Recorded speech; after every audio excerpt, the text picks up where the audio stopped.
أعوذ بالله من الشيطان الرجيم. بسم الله الرحمن الرحيم. يا صاحبي السجن أما أحدكما فيسقي ربه خمرا وأما الآخر فيصلب فتأكله الطير من رأسه قضي الأمر الذي فيه تستفتيان. اے جیل کے ساتھیو، تم میں سے ایک تو اپنے آقا کو شراب پلائے گا اور دوسرا سولی پر چڑھایا جائے گا، اور پرندے اس کا سر نوچ نوچ کر کھائیں گے. اس بات کا فیصلہ ہو چکا جس کے بارے میں تم پوچھ رہے تھے. یہ سورہ یوسف کی 41 نمبر کی آیت ہے. حضرت یوسف علیہ السلام کے واقعے کو تفصیل کے ساتھ بیان کیا جا رہا ہے. اس سے گزشتہ آیتوں میں یوسف علیہ السلام کے قصے کا ایک ذیلی واقعہ کا تذکرہ چل رہا تھا، جس میں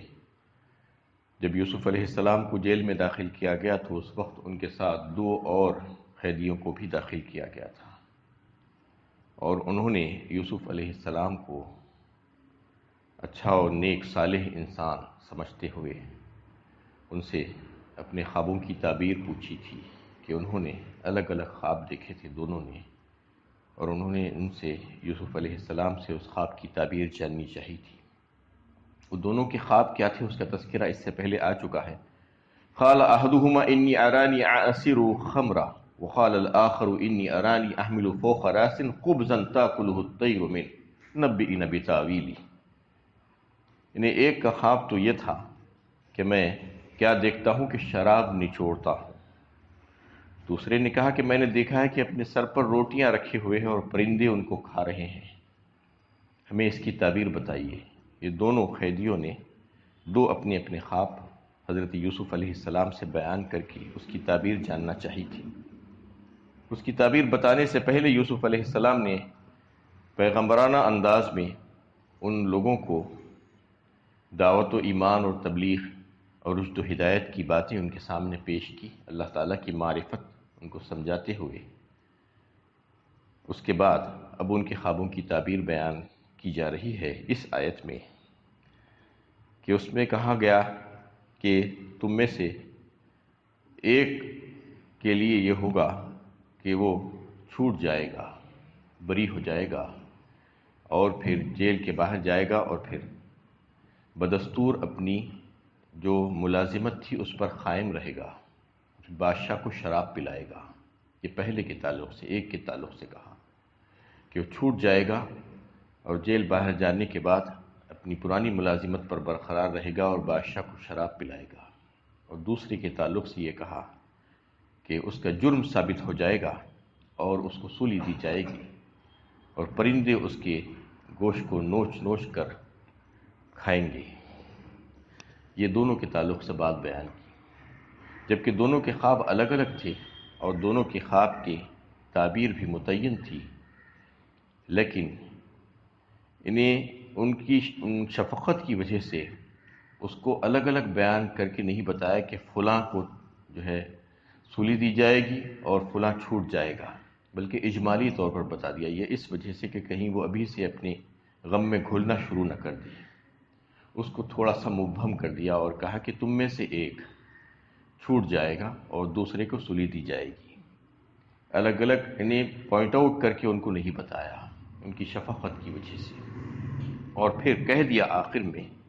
قضی الامر الذی فیہ تستفتیان. یہ بات میں جو بتا رہا ہوں تمہیں خواب کی تعبیر، یہ فیصلہ اٹل ہے، اور یہ کوئی اٹکل اور تخمینہ اور اندازے کی بات میں نہیں کہہ رہا ہوں، بلکہ میرے رب نے مجھے یہ بات سکھائی ہے اور یہ ہونے والا ہے، اور میں نے تم کو یہ چیز پہلے سے بتا دی ہے. یہ خوابوں کی تعبیر انہوں نے ان لوگوں کو بتائی ہے. وقال للذي ظن أنه ناج منهم اذكرني عند ربك فأنساه الشيطان ذكر ربه فلبث في السجن بضع سنين اور جس کے بارے میں اس نے سمجھا تھا کہ رہا ہو جانے والا ہے، اس سے کہا کہ اپنے آقا کے پاس میرا ذکر کرنا، مگر شیطان نے اس کو اپنے آقا سے ذکر کرنا بھلا دیا اور وہ کئی سال جیل میں پڑا رہا۔ اب یہ خوابوں کی تعبیر بیان کرنے کے بعد،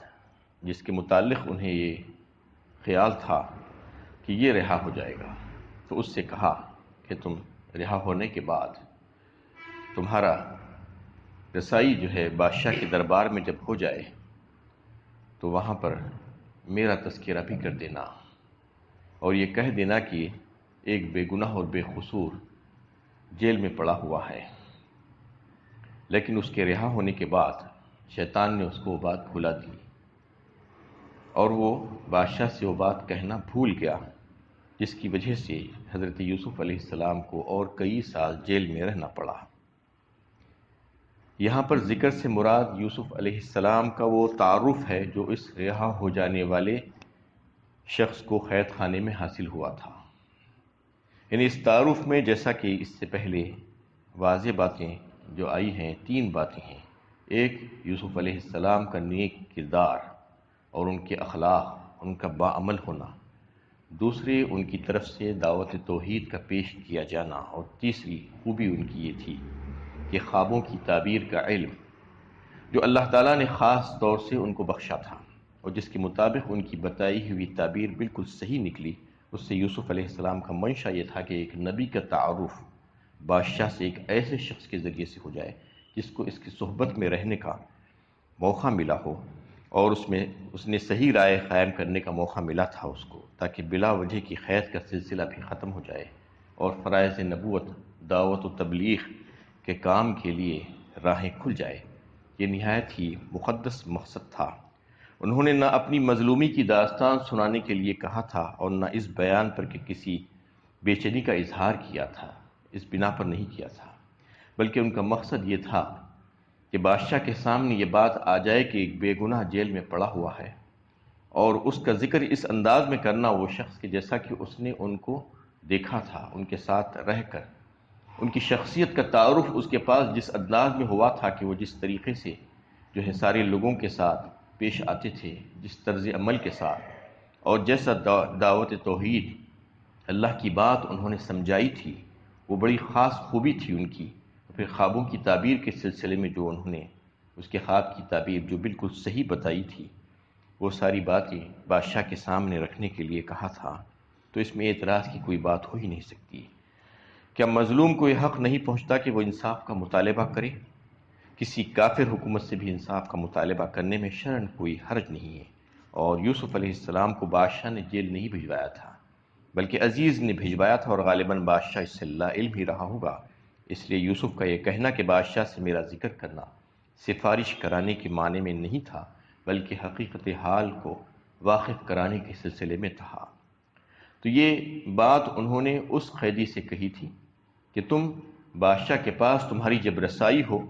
تو تم اپنے بادشاہ سے اس کا تذکرہ کر دینا، بس اتنا ہی کہا تھا، لیکن وہ تذکرہ کرنا بھول گیا۔ کس طریقے سے بھول گیا؟ شیطان نے بھلا دیا۔ اللہ تعالیٰ نے خود اس آیت میں بیان فرمایا ہے، فَأَنْسَاهُ الشَّيْطَانُ ذِكْرَ رَبِّهِ، کہ شیطان ایسا ہی کرتا ہے۔ شیطان نے اس کو ایسا غافل کر دیا کہ اتنی اہم بات جو اس کو کرنی تھی اپنے بادشاہ کے سامنے، وہ نہ کر سکا۔ نتیجہ ہے کہ یوسف کی رہائی کی صورت نہ نکل سکی، اور مزید چند سال ان کو جیل میں رہنا پڑا۔ اس سے معلوم یہ ہوا کہ کسی اہم بات کو بھلا دینے میں شیطان کا بڑا خاص دخل ہوتا ہے، اور شیطان یہ کام وسوسہ اندازی کے ذریعے سے کرتا ہے۔ اچھی اچھی باتیں جو ضروری باتیں رہتی ہیں وہ بھلا دیتا ہے، انسان کے دل و دماغ سے نکال دیتا ہے، اور بیکار اور بے حیائی کی اور فحش باتیں اس کے دل میں ڈالتا رہتا ہے، اس کو کرانے کی کوشش کرتا ہے۔ اس سے یہ بات واضح ہو جاتی ہے کہ یوسف نے بادشاہ سے ذکر کرنے کی جو بات کہی تھی وہ ایک اچھی بات تھی، اس لیے شیطان اس کو پسند نہیں کیا اور رہا ہونے والے شخص کو بھلاوے میں ڈال دیا۔ اس سلسلے میں ہمیشہ انسان کو یاد رکھنا چاہیے کہ اللہ تعالیٰ سے جو ہے پناہ مانگنا چاہیے شیطان کی وسوسوں سے، کیونکہ شیطان وسوسے ڈال کر اچھی چیزوں کو پیچھے کرا دیتا ہے جو اس کو ناپسند ہوتی ہے۔ جو رحمان کو پسند ہے وہ شیطان کی ناپسند ہے، تو وہ چاہتا ہے کہ لوگ اچھی چیزوں کو بھول جائیں اور برے کام کرنا شروع کر دیں۔ ربی اعوذ بک من ہمزات الشیاطین واعوذ بک ربی ان یحضرون، سورہ مومنون 18ویں پارے کی یہ بڑی پیاری اور اچھی دعا ہے کہ اپنے رب سے بندہ اس طریقے سے دعا مانگے کہ اے میرے رب، میں آپ سے جو ہے شیطانوں کے شر سے پناہ مانگتا ہوں اور پناہ چاہتا ہوں کہ وہ میرے پاس آئے۔ یہ دعا ہمیشہ کرتے رہنا ہے، یا اعوذ باللہ من الشیطان الرجیم، جو قرآن پڑھنے سے پہلے بھی جو پڑھا جاتا ہے، یعنی اللہ کی پناہ مانگنا شیطان کے شر سے، یہ ہمیشہ ضروری ہے ہر انسان کے لیے۔ کوئی یہ نہ سمجھے کہ میرے پاس شیطان، جو زیادہ اچھے کام کرنے والے ہیں ان کے پاس اور زیادہ آتے ہیں شیطان، جو برے کام کر رہے ہیں، جو خراب کاموں میں ملوث ہیں، وہ تو خود بخود ان کے کام کرنے پر لگے ہوئے ہیں، اس لیے ان کو زیادہ محنت کرنی نہیں پڑتی ان لوگوں کے ساتھ۔ لیکن جو نیک عمل کرنے والے جو لوگ ہیں، اللہ والے جو بندے ہیں،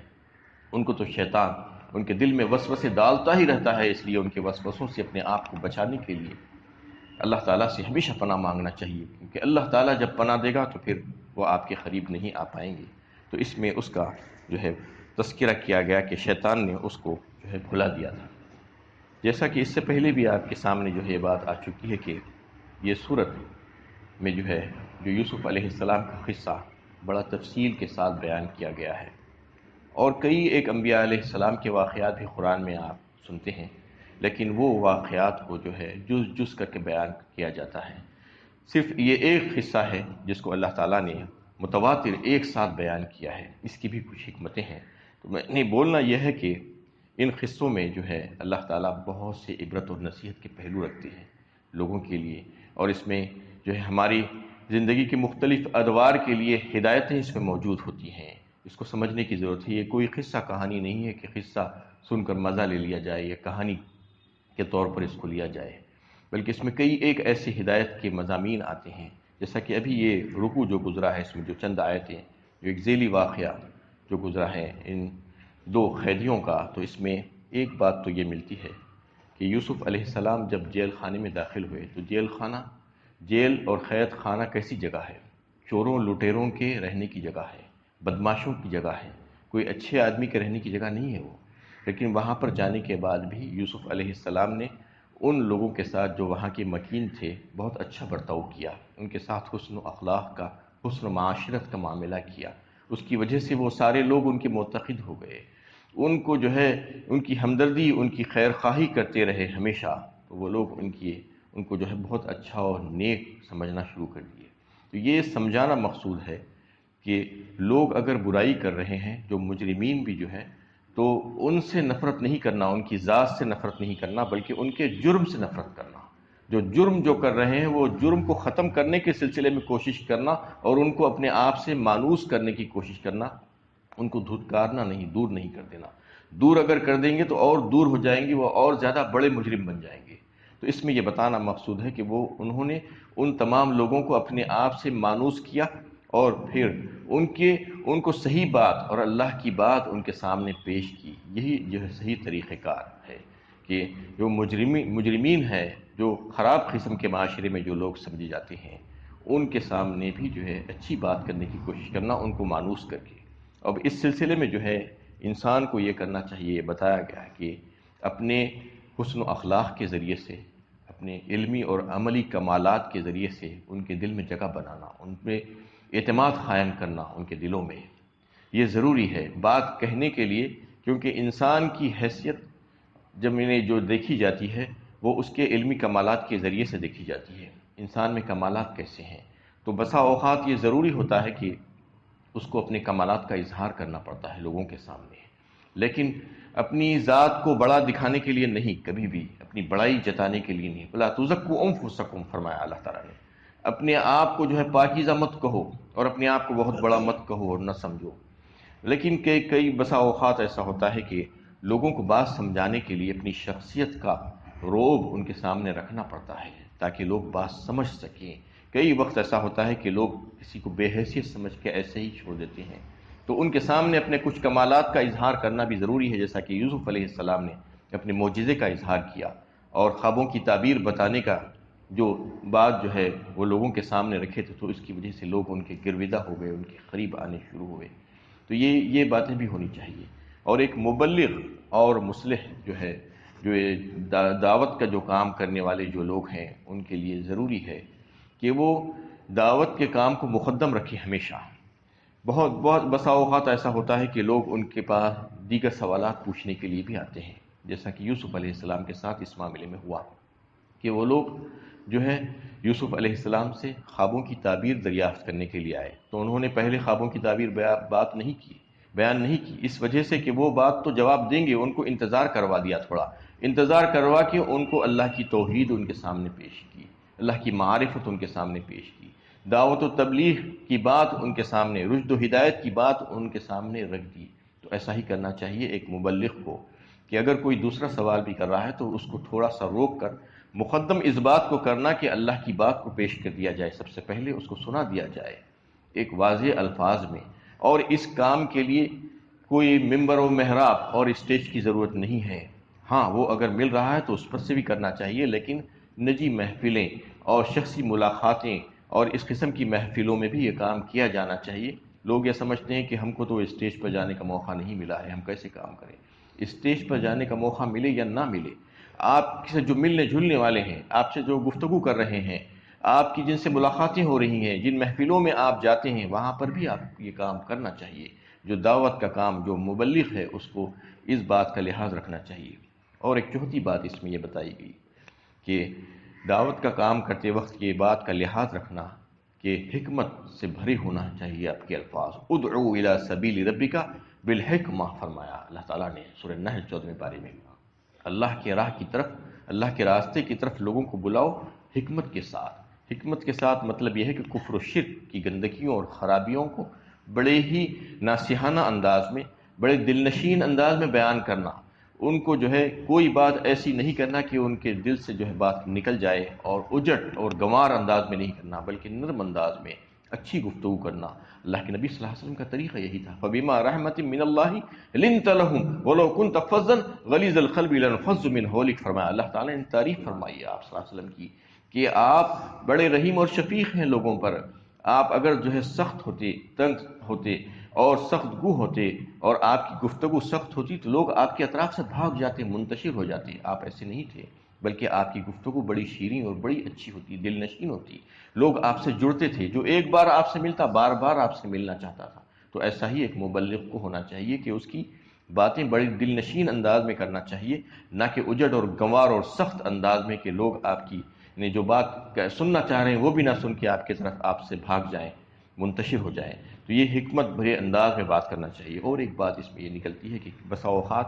جو ہے بہت سی چیزیں ایسی حق ہوتی ہیں، لیکن وہ حق کو جو ہے بھی حکمت کے تحت، بعض وقت مصلحت کے تحت مبہم انداز میں بیان کرنا پڑتا ہے، جیسا کہ ان آیتوں میں یہ بات آئی تھی کہ وہ دونوں قیدیوں کے متعلق یوسف علیہ السلام نے جو خواب کی تعبیر بیان کی تھی وہ متعین تھی، معلوم تھا کہ ایک جو ہے چھوٹ جائے گا، دوسرے کو سولی ہوگی، لیکن دونوں کو بارے میں الگ الگ کر کے نہیں بتایا تاکہ اس کی جو ہے دل آزاری نہ ہو اور اس کو تکلیف نہ ہو جائے، اس لیے مبہم انداز میں حق کو بیان کر دیا۔ کئی بار ایسے جو ہے حق ہوتے ہیں، لوگ یہ سمجھتے ہیں یہ تو حق ہے، ہم بیان کر سکتے ہیں، حق ہے، بیان کیا جا سکتا ہے، لیکن بسا اوقات لوگوں کی اگر دل شکنی ہو رہی ہے، اس سے کسی کو تکلیف ہو رہی ہے، اگر اس کو تھوڑا سا مبہم انداز میں بیان کیا جا سکتا ہے تو بیان کرنا چاہیے، اس کو بالکل واضح اور کھول کر نہیں کرنا چاہیے۔ کئی وقت جو ہے حق کے ساتھ بھی ایسا ہی کیا جا سکتا ہے، مصلحتاً اس کو اگر کسی کو تکلیف سے بچانا ہے تو وہ کام کیا جا سکتا ہے۔ تو اس میں اس بات کی طرف اشارہ کیا گیا۔ اور آخر میں ایک بات یہ ہے